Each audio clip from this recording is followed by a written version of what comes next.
Hello guys, Munmun চ্যানেলে তোমাদের সবাইকে স্বাগত। তো আজ করছি বুট মগু আর নারিকল দিয়ে ওই বড়া। তার জন্য বন্ধুরা আমরা এখানে বুট মগু আর নারিকলটাকে পেস্ট করে নিয়েছি।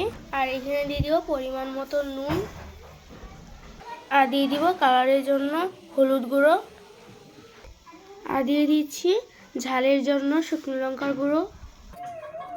আর বন্ধুরা দিয়ে দিয়েছি পরিমাণ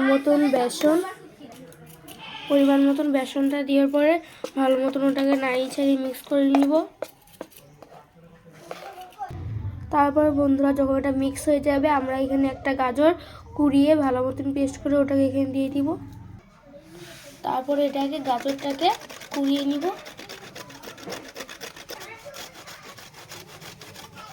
এভাবে কুড়িয়ে দিয়ে দিব। তারপরে গাজরটাকে পেস্ট করে নেওয়ার পরে ওটাকে ভালো মতন মিক্স করে নিব। মানে যখন আমরা গাজরটা কুড়ানো হয়ে গেছে ওটাকে ভালো মতন আমরা মিক্স করে নিব।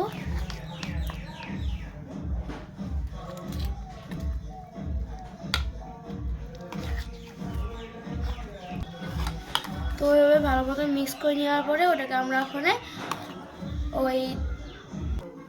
ভালো মতন ওটাকে মিক্স করে নেওয়ার পরে আমরা ওটাকে তেলে ভেজে নিব।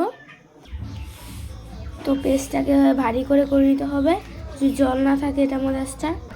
তারপরে এখানে আমরা কড়াইটার মধ্যে পরিমাণ মতন তেল দিয়ে দিয়েছি। তেলটা যখন আমাদের গরম হয়ে যাবে ওইখানে একটা একটা করে বড়াগুলো ছেড়ে দিব। এখানে বড়াগুলো ছেড়ে দিব।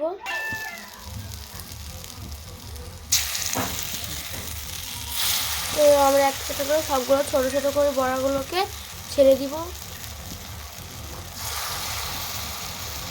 যখন এটা ভাজা হবে আমরা এটাকে হালকা হালকা করে উল্টে পাল্টে দিব। তো বন্ধুরা দেখুন এক সাইড কিন্তু কালারটা খুব ভালো হয়েছে। তো এবার অল্প সময় ভাজা হয়ে যাওয়ার পর একটা বাসনে নামিয়ে নিব। সো এই দেখুন বন্ধুরা আমাদের বড়া রেডি হয়ে গেছে।